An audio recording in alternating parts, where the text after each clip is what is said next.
Right, good afternoon everyone. Thank you very much for giving up some of your well-earned lunch break today.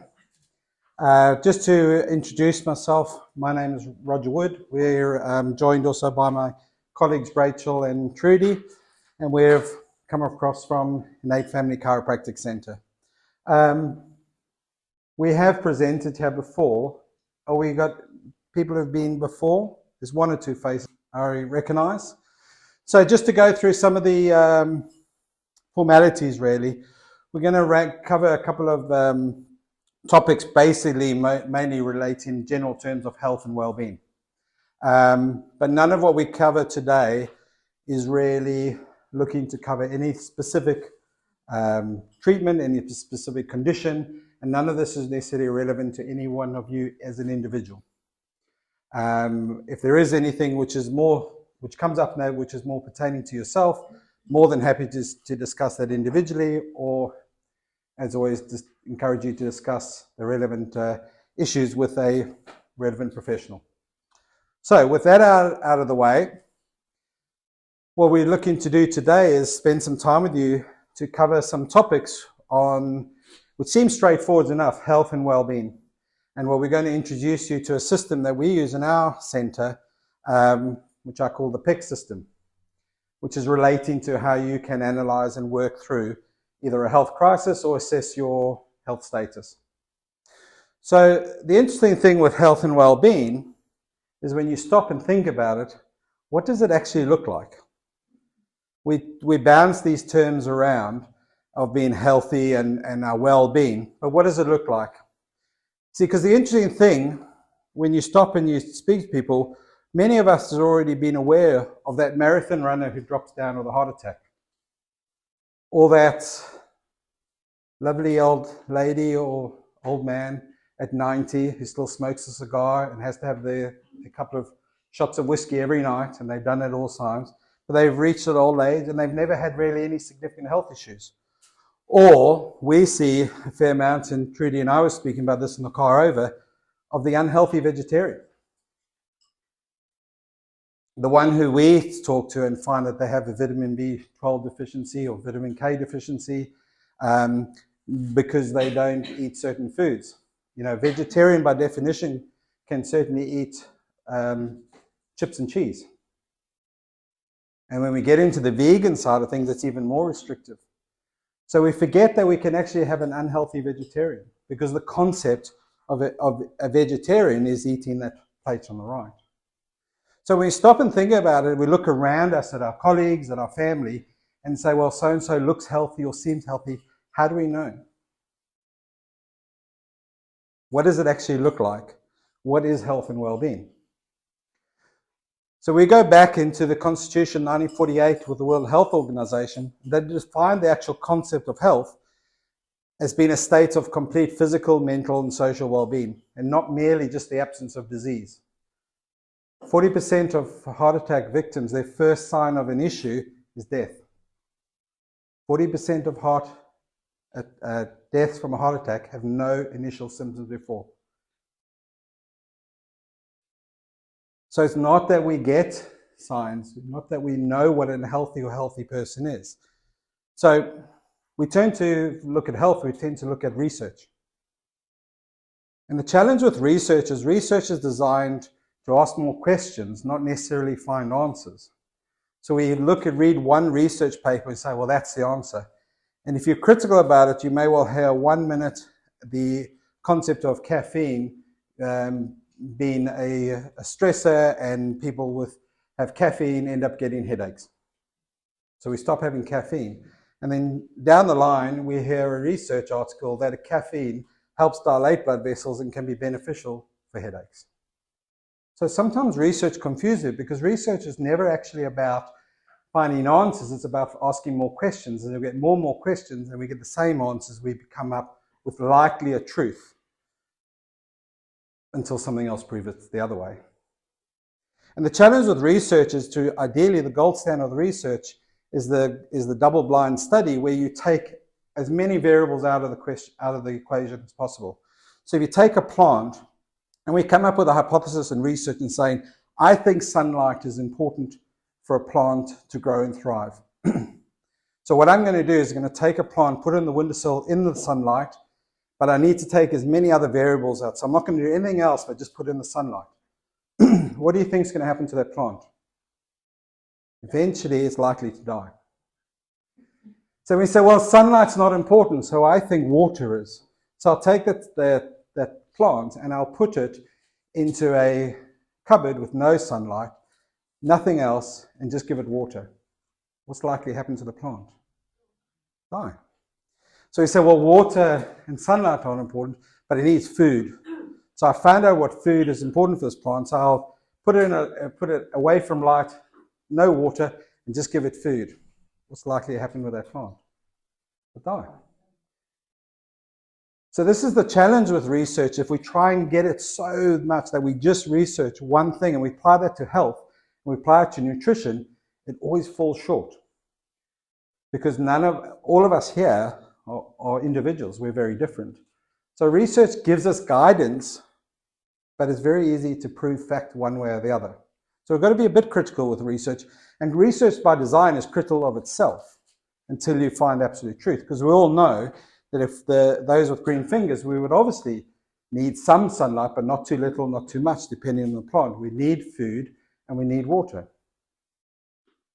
Perhaps some of us might think we need to talk to the plant as well.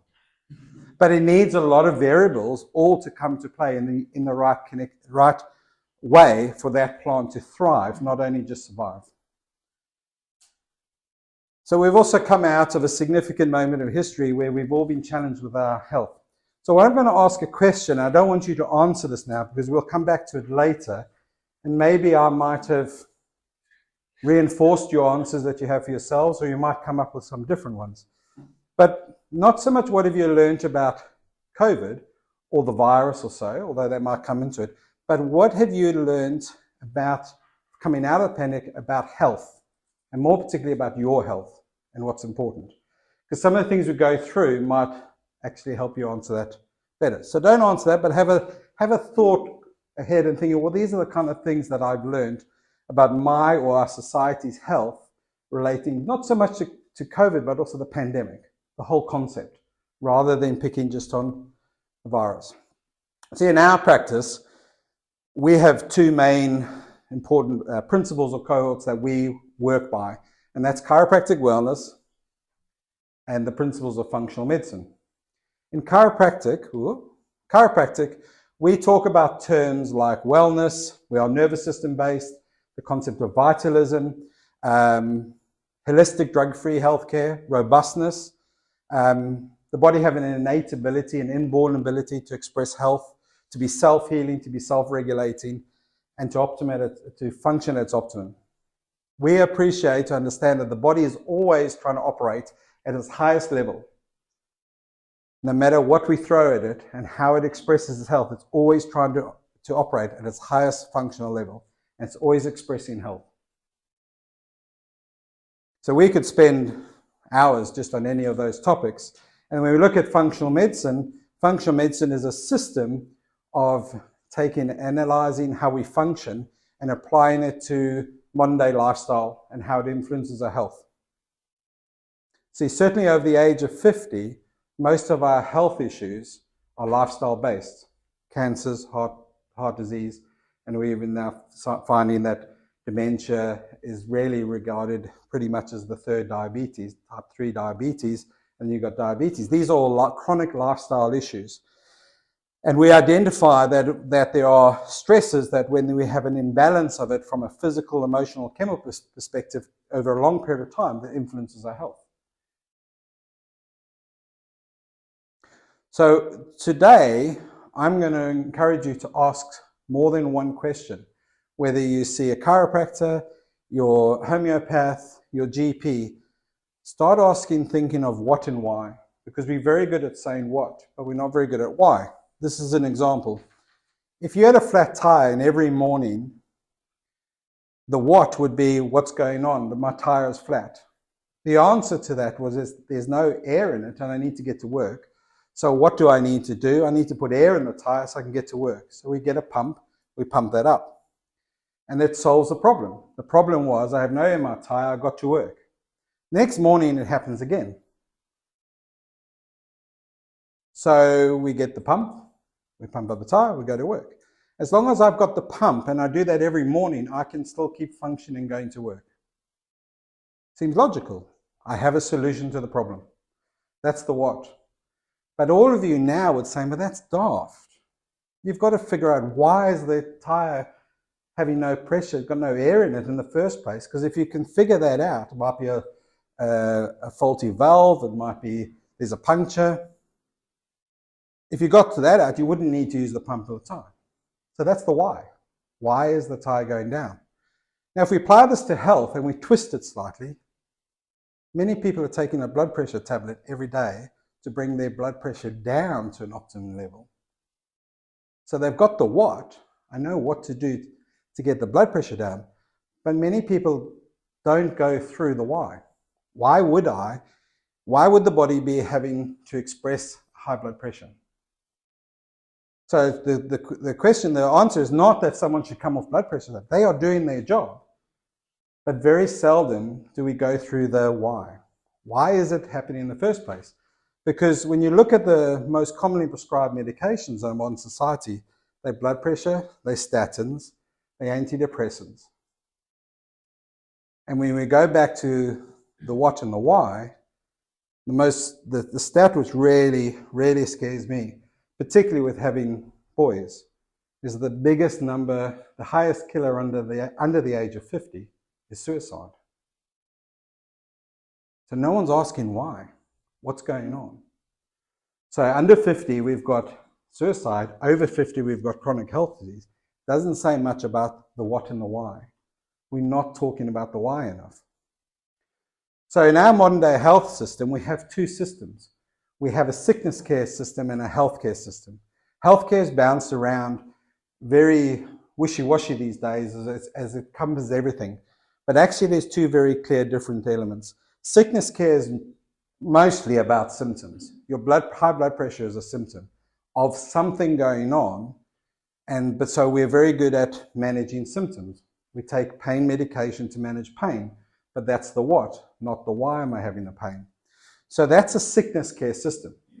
And this is not to be critical of it. We need this because you need to manage those symptoms whilst you go on a journey to explore the why. So it's not saying that we shouldn't be doing this. It's that we should also be expecting, what's my expression of health? Why have I lost being well and have I come into sickness? Because if we don't do that, it's exactly the same as just using the pump every morning to pump up your tire to get to work. We need both systems to coexist to solve a health crisis, but we're not using both systems. That's our message. So in Western medicine, most of our focus is management of symptoms. And if you look at the cold and flu remedies, a lot of coughs and colds and bugs going around at the moment, the tendency, if you look at some of the products, they'll say effective in the symptomatic relief of cold and flu. So a lot of medicine is about the symptom relief. The blood pressure is a symptom of an issue, and so we're managing the symptom. So it's very much governed by how you feel, and that we're now in a range that we like, but you just need to keep using the pump to get to work. If we look at some of the more older healthcare systems around, rather than the westernized system, Ayurvedic medicine, which is in the traditional Indian health system, they ask different questions. So they ask questions which are more about function. So perhaps you can ask yourself these questions. Do you breathe well? Do you sleep well? Do you eat well? Do you poo well? Do you wee well? Do you move well? Do you think well? Do you hold grudges? Do you carry hate? Do you love what you do? Do you love those around you? Do you love yourself? Which is a really, really big question. Do you wake up and meet the day with energy and enthusiasm? Obviously, everyone here, when they're coming to work, is doing that, is the correct answer. So see how you get a different question, you get a different idea of someone's health and function, rather than how do you feel? The what versus the why. So two things I want to discuss today, which knock on from that, is the two concepts of robustness and homeostasis. this is where we get interactive a bit, hopefully. What is your concept of robustness? In a healthcare system, in healthcare, what would something being robust, what would that suggest of your health or your health system, you as an individual? Excuse me, not getting ill. Nodding, yeah. Anything else? Strong, strength, resilient. We have the phrase of bounce back ability. So it doesn't mean robustness means you don't get ill. It means you get ill and bounce back. Some people will get a cough cold and it takes weeks to get over. Someone takes 2 or 3 days. So robustness is that resistance, that strength. It's not stubbornness and just going, oh, well, I've got a heavy cold, I'll just carry on going and I just plow myself. It's the ability for the body to be resilient, but also sometimes go through an illness expression and bounce back. The other one is homeostasis, which is a lovely long word, which is just really balance. It's a dynamic element of things. And the best way to describe that is if you run a bath, you have hot and cold and you have an optimum temperature. So if you get the hot and cold in an incorrect balance, the bath is either going to be too hot or too cold. But homeostasis also says that you've got to run the water, but also pull the plug out. So now you've got to keep the bath at the same level with hot and cold both going in with stable temperature and stable level of water. Homeostasis is the ability for the body to keep everything level no matter what's doing. So you eat a sugary food, your blood sugar goes up, your body's able to bring blood sugar back to a level. You have a stressful day, your stress hormones go up, and then they come down. They come back, your blood pressure goes up and down all day. You don't have one pressure all day. It's going up and down depending on what your day is. You're busy, your blood pressure goes up. You rest, your blood pressure comes down. It's dynamic all the time. Homeostasis is the ability of your body to interact with its environment, but keep its functions all in a range. If we turn the thermostat up, we'll start sweating. Sweating is a way of the body putting moisture on the surface to pick up air to cool ourselves down. It happens automatically. So it's a very unique system. And when we are out of sync, the body is not functioning at its effect. In functional medicine terms, we identify that it causes inflammation. Inflammation is swelling, redness, heat, pain, discomfort. The body is out of sequence. So to take that into a health setting, we talk about the seesaw of health, where we have on one side the host, that's you, and the other side we have something, so we call a germ. I'm being very, very simplistic because we've just come out of COVID. People have an idea of what a germ, a virus, a bacteria. That could also be, an argument. It could be a stress. It can be anything. Anything that's going to run the risk of causing our system to change. So when we have a set of health, we are on the upside. The body is continuing. So we already know, and I can bet that everyone, whether you've had COVID or not, whether you've had the cough, colds going around, you've been exposed. But not everyone will fall ill because the host is able to withstand. If you clean your bins, the flies don't come. The host is winning the game. When the tables are turned, we run down, we are overloaded, we're not eating very well, and our immune system drops, the bacteria gets exposed. Most of the cough, cold bacteria we're always getting exposed to. A lot of the bacteria are on our bodies all the time. So why at some point do they get the upper hand? And there's only 2 variables, there's the host and the germ. So these are continually happening. When we're in that state of homeostasis, that dynamic, we're continually going up and down, and the body is always trying to get to that optimal functional level. It's always trying to function at its best. So there's only going to be factors which either prop up and push up the host, you, or push you down, or the tables turn and the stressor, the germ, gets the upper hand or is kept in track. Shingles is a classic example. Who here has had chickenpox? So all of us have got the virus of chickenpox still in our bodies. It sits down by the root of the nerve. And if we get run down, especially when we're older, most of us, although technically you can get chickenpox again, most of us would get shingles. It's a classic sign that that balance has gone out. So we run down, the body, the virus has got the upper hand and then starts to thrive. So in our system, we talk about the PEC system.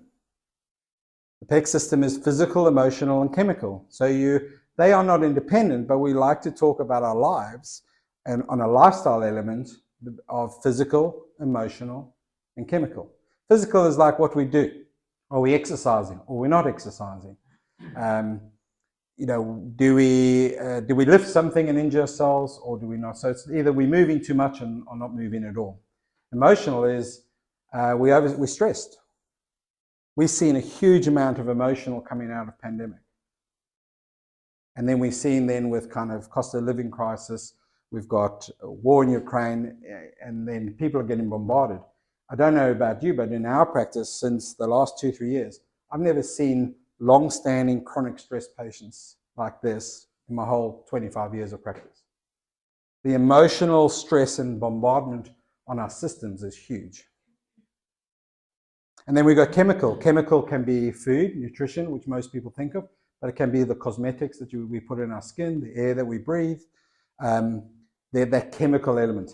And these aren't independent, they interact.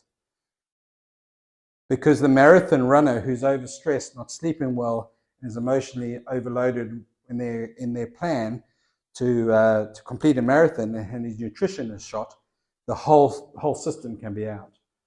So the marathon runner can be very healthy, also can be on the edge of a crisis. So we in our practice, we don't necessarily say physical, emotional, chemical. We talk along the lines of move well, think well, and eat well. Is a very easier way to remember that. And kind of move well looks like that. Maybe yoga, maybe Pilates, maybe running, maybe going to the gym. That's moving well. The body thrives on movement. As a chiropractor, we identify that the nervous system, the brain thrives on feedback. The brain doesn't generate a lot. The health of the brain depends on the stimulation. And stimulation, most of it comes through movement. Every joint in the body is continually feeding back to the brain. Where it's in the space, it lights up different areas of the brain. It gets sharper focus. So the classic thing is if people want better emotional support and clarity of mind, they need to also exercise. But exercise doesn't mean we have to then kill ourselves in the gym and run a marathon. It's just movement. Getting out at lunchtime and going for a walk rather than continually still being sitting in the chair, eating our lunch still at our desk. The walk and the movement. One of the funny things of the pandemic, I had a patient who said they just felt stiff and sluggish and not feeling great, but they hadn't had COVID, they hadn't had any major illnesses. And when we spent some time and discussed it, we realized that they were lacking 40 to 50 minutes a day of movement, of exercise. And people think exercise means I have to go and exercise, I need to go to the gym. It's not, it's just movement. Because they were working from home. And the normal day was the same. They started at 9, but they could get out of bed at 5 to 9. And this might be some of you or your colleagues or coming out of it, and they go, it's great. I can get out, and as long as I log in at 9 o'clock, I'm in. I can work in my PJs, that's fine. I said, what do you do at lunchtime? I just walk to the kitchen, grab something to eat, and then what do you do? I'll sit and watch some TV, catch up, Facebook, etc. And so what do you do through the day? Well, I might just get up and get a coffee in the kitchen and that, but I just get on with my work, and then I log off at 5. So what do you do after that? Well, I'll just hang around, watch some TV, and then my partner comes home, and then we will have something to eat, watch some TV, and go to bed. I said, what did you do when you worked in the office? So I had to get up earlier and then drive to work, but I never parked at work. So it was a bit expensive close to this, was in the city. So I parked and I had to walk then a bit. How long was the walk? About 20 minutes. I said, what about at lunchtime? He says, well, by the time I wanted to get out of the office, get some fresh air, so I'd go and get some lunch. And then where did you eat? I would eat and sit in the park. So I used to sit in Chapel Field. And then go back to the office. And I said, without even knowing it, every day you were walking and moving between 40 or 50 minutes. And the other flip side of that, I had a patient and she said, it's great working at home.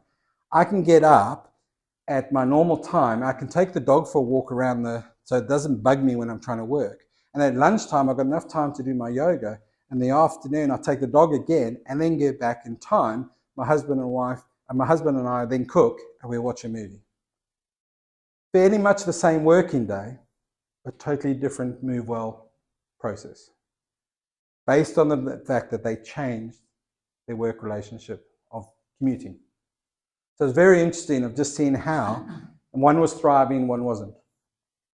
Think well. So we like the element of breath work, meditation, relaxation techniques, just going out and walking and going into nature. You know, the think well element of life. And then obviously we've got the eat well. A lot of people tend to understand what eat well is like, but I'll come to later in one of our podcasts, our last podcast, we spoke about what the concept of a balanced diet is. And it's really interesting when you speak to people of what they think is a balanced diet compared to what is regarded in general health terms, a balanced diet. It's really quite interesting.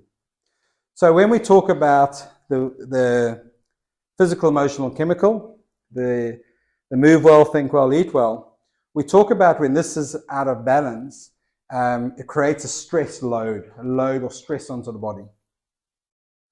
And we talk about in those systems, physical, emotional, chemical, really there's only two variables, two possible situations. You're either deficient in something or you're toxic in something.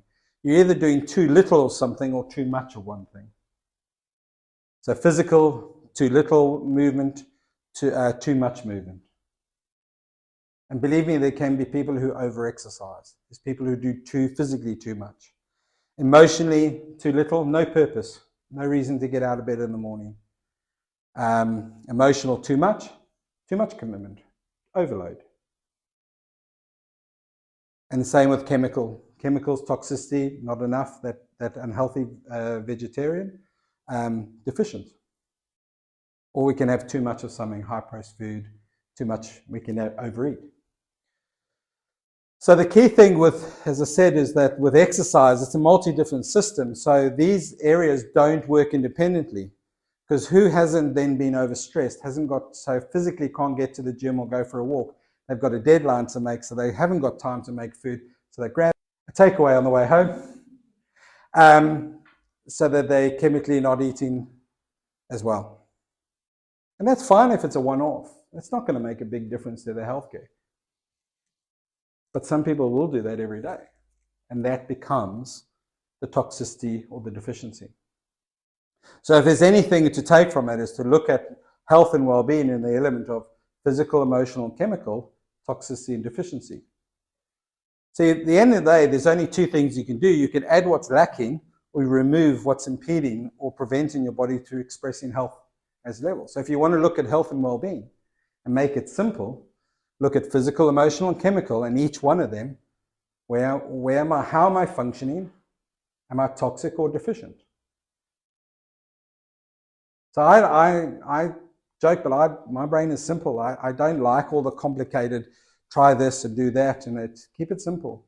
The simple things, if you make 20% changes, you'll get 80% of the benefit. So who here sleeps well? I'm generally a good sleeper, unless I've got a very young golden retriever trying to sleep in my bed. But it's an interesting one, sleep well. So one of those questions, how well do you sleep? They reckon in the Western civilization, most people are getting about 4 to 6 hours of quality sleep a night. But a lot of people will say that they spend 8 hours, get 8 hours. But when they do the analysis and do the sleep studies, it's a lot less quality sleep. So, in the symptom versus cause, symptom versus function, lack of sleep we know leads to insulin resistance. That's the inability to control your blood sugar levels. It can result in cardiovascular, it can result in mood swings. Who really feels they function well when they've had 3 or 4 nights of poor sleep? and they've got to concentrate. And we know that it drops the immune system and leads to hormonal balances, and it overall results in a lower life expectancy. The symptom could be blood sugar levels. The symptom could be mood swings. Sickness versus healthcare. Different questions. The what versus why. What's going on? Someone might find the immune system has dropped. So their focus is, this is what's going on. I keep getting cough colds. But if we don't say why, we will say, or even if we just say sleep has been affected. So we take a sleeping tablet. And at that time, that's what we need. If we're not getting sleep, we've got to get some sleep. You know, it's no surprise that sleep deprivation is a very effective form of torture. You know, at that time, crisis, sleeping tablet, you need to get sleep. But let's not keep doing that. Let's also explore why, because it could actually end up coming up. You could end up having someone who's pre-diabetes, and the sleep and stress and that is one of the main factors. But if you don't ever explore it, we don't know, because some of the 3 most common culprits of change of sleep cycles is diet, stress. So if we don't identify these cause inflammation, they come out in different ways, the what versus the why. So with sleep, there's 2 main things. Are you having difficulty getting to sleep or staying asleep? Getting to sleep is generally sleep preparation. So we're on the phone late, we're on doing things, and then, now I must go to bed. Or the staying asleep is very often the stresses of the day. So as we get lighter sleep, the brain starts going, I must remember to send that email, I must do that and that. But in chiropractic terms, neurologically, we have 2 systems, sympathetic, parasympathetic. Sympathetic is your flight or fight. If a lion walks into this room, we need that flight or fight to fire, because I don't know about you guys, but I'm trying to get out that window before you. It's survival. Rest and recharge, that's where we all need time on Barbados Beach, lie there and go, this is nice. We need both. But when sleep, cortisol is your stress hormone. It makes you strong. It makes you ready to fight the lion. Not very good when you're trying to lie in bed and going to sleep. Or at 3 o'clock in the morning, you're thinking about your presentation to Smith & Pinchon. Parasympathetic is I'm on beach. The only thing I've got to worry about is what time does the pool bar open and when's my massage. Totally different feel. Parasympathetic. We need both, but we need them to fire at the right time. Because if you've got that presentation and you've got it, you don't want to be lying on the floor doing deep breathing. You need to be on the ball. So we need all these systems, but when sleep throws it all out, it's going to come out in different ways. It's going to come out of mood swings. It's going to come out as high blood pressure. It's going to come out of different things. And eventually down the line, we are being treated for something which is not the cause. So your strategies for better sleep: less sugars. If you eat sugar and sugary foods late at night, they spike cortisol. Very hard to go to sleep when cortisol goes up, because if cortisol goes up, melatonin goes down. Melatonin makes you drowsy, makes you like wanting to go to sleep. Prebiotics, gut health is the big thing. They're finding that the microbiome, the gut health, it's the question at the moment is, do we go to sleep and then the gut bacteria, they move around different parts of the gut during the day, and at night they tend to go to a place to sleep. So is it the gut and the bacteria which get us to go to sleep, or do we get... So this is where the research in the gut bacteria in the last 10, 15 years is huge. Alcohol, we might go to sleep well after lots of alcohol, but we don't get a quality of sleep with alcohol. Caffeine, the half-life of caffeine I think is around 5 hours. I'm one who says, I can drink caffeine and go to sleep. Some can't. But it doesn't mean I get a good quality of sleep when you look at the sleep studies. So it takes 5 hours for you to your body to clear out half the dose of caffeine. So after 5 hours, whatever caffeine you've had, 5 hours later, you've got half left in your... So that's what a half-life means. Exercise changes the cortisol, adrenaline. Then obviously sleep preparation and technology is the big one. And then together with stress. So the nuts and bolts, if you want to work on your chronic lifestyle and your health and well-being, you've got to identify and remember the statement that your chronic lifestyle stresses are the causes for your chronic health issue. Cancers, heart problems, diabetes, dementia. So where do we start? In your packs that we've handed out, you have a printout of these too. We would always advocate, ideally, start with your lifestyle chart. So what you do there is from you rate yourself through each area of health and well-being. So you rate yourself exercise. There's questions to it. Fruit and vegetables, processed food. The ideal is that your wheel is full. And so the ideal textbook, ideal person that doesn't exist would fill out and shade all this so everything is shaded out to the edge. Because a wheel rolls better through life round rather than jagged and haphazard. So it's a good way to start off with a looking overview. The other thing which is useful is the other piece of paper is your physical, emotional, and chemical. So you can look at areas in your life and say, okay, so chemically, what's my diet like? What's, what do I do? And where am I perhaps toxic and where am I perhaps deficient? Could I do a little bit more exercise, or am I actually over-exercising? Or am I doing the incorrect exercise? I do exercise and I feel worse. Emotional and chemical. And look at those concepts of I'm either toxic or deficient, or I'm lacking, or I've got too much. It's a very simple, but it's a very effective way to scan and say, these are some of the things. And then you can cherry pick and go one or two things and say, okay, this is perhaps where I can just make small changes. And what we tend to say, it's psychologically, it's actually easier to add something than to take something away. So if someone says, well, I probably could eat more fruit and veg and less processed food, the ideal would be add before you take away. The psychology of it is that your body doesn't want to give up something, but I'll happily try something more. And eventually you get to the point of going, actually, I don't think there's a place for this because I'm now doing X, Y, Z.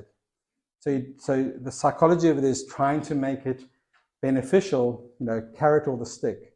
The body long-term, changing chronic health issues, copes better. Because there's a lot of people at the moment now whose resolutions didn't even last 2-3 weeks because they're not sustainable. They're too harsh, they're too quick. So with everything in mind and everything that I've been talking about, let's go back to that question. What did you learn, or what do you think the pandemic taught us about our health? Slow down. So was your experience through pandemic also nice to have some time out? And wasn't it nice that at some stage we sat in the garden, we had good weather, and we went, I can hear the birds, I don't need to rush, I sat outside and suddenly going, I could have breakfast or whatever time I was ready for it, and not on the run, and I could sit, and whether it took me half an hour, it didn't matter. And it was lovely. What else? Mixing with people. And so in what context did that teach you that you missed it, or? Because again, toxicity and deficiency, some people actually loved it. I don't have as much commitments, I can do. Other people, my wife loved because of the whole household, we were all at home. I didn't, because I'm not used to that. I wanted to go out because I'm used to going out to work and interacting. So it's interesting, the same experience for one person is toxic, one person deficient. It can be the other way around. It's nice to get away from that home unit as well, as much as you Yeah. love them, but it's that difference, I think, that balance between actually mixing with other people. Did anyone work from home? Yes. And did you like coming back to work or not? Or do you have a balance now? Because some people are now having a bit of both. And I enjoyed being at home because of exercising. I would get up in the morning and go for a walk. Yeah. Get at the same time, as you said, go for a walk. And then at 5 o'clock, I would then get on my bike and go for a bike ride. No back at work. Yeah. Just gone. Anyone else? What it taught? How quickly you kind of adapt and accept like a new way of like living in the rules and things like normal.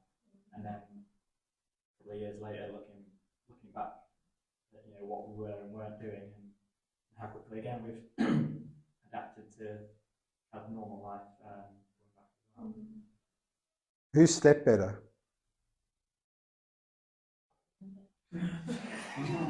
See, because the funny thing is, if you ask the people, everyone had a different experience.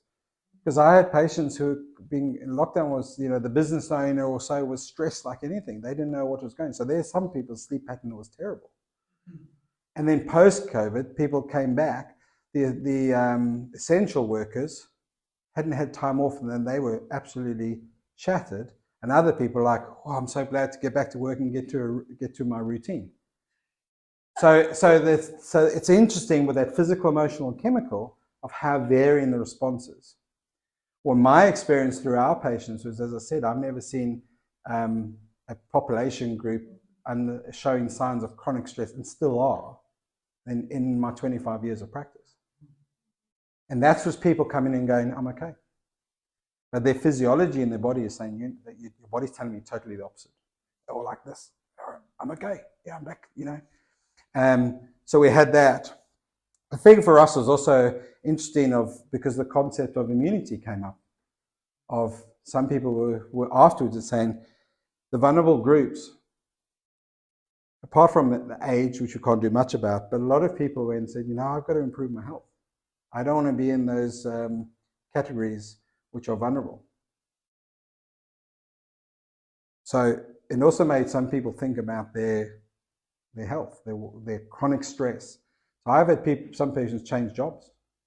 I've had some who decided I'm working from home is great. Others who got. So I've seen a huge variation on the backbone of what it was like in pandemic, lockdown, coming out of, getting back into the routine, trying to change the routine.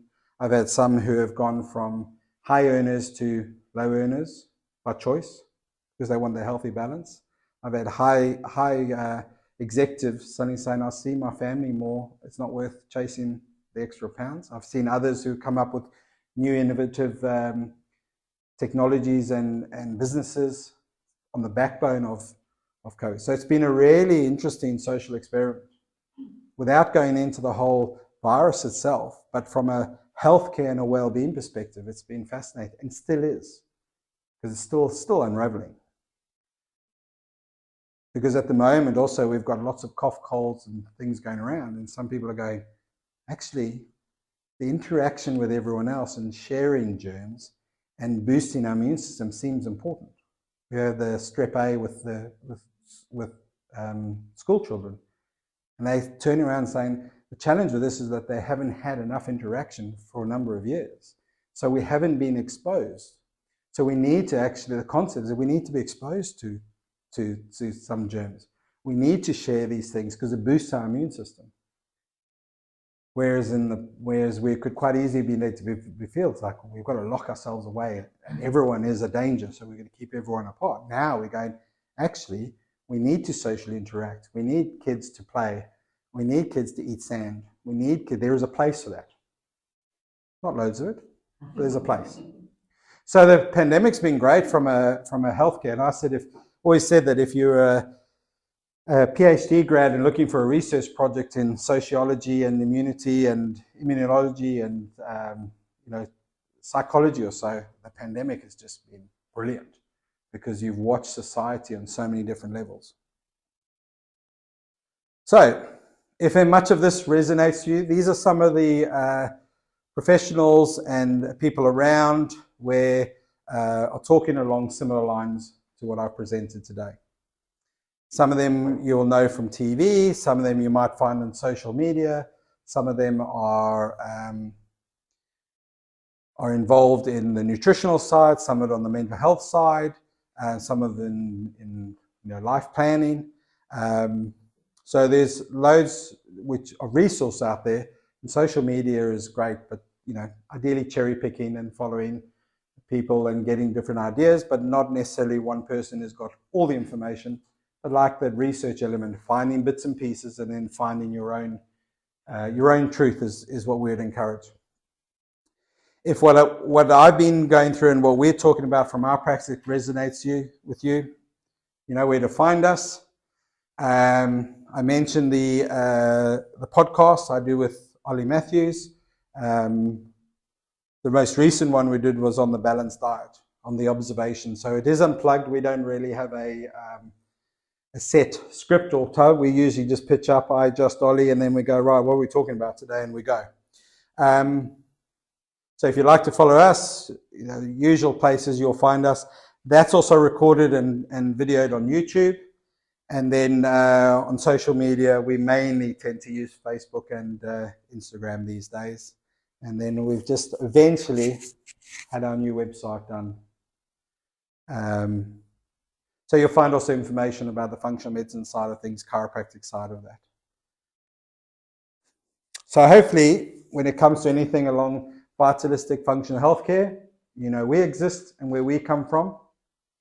And the most important thing also is kindly with Louisa of getting the opportunity to work with Smith & Pinchon. I really enjoy coming out and doing talks and breaking up the day and doing different things. So if there's anything that we've done from here, a specific topic, sleep, nutrition, blood sugar levels, I'd love to come in and do a presentation. If you'd like to explore those physical, emotional, chemical more, we can bring I think we've done one more nutritional, I think last time, but that's going back some time. So we love coming out and doing those, and I love doing the talk and presenting around those things and interacting. And if we, you know, at the end of the day, if we share one or two things and it makes you think and makes you question and go why versus then what, then I think I've achieved my my goal. So with none ado, thank you very much for your time. So if anything from today, all I would encourage you to do is do the wheel, because that's a nice fun way to look. You don't have to compare. That's always an interesting one, is going, okay, how do I, or go back to, so what I'll do is with this presentation, put it onto our YouTube and I'll send the link. So you can always go back and revisit any area and consider some of the topics that we've talked.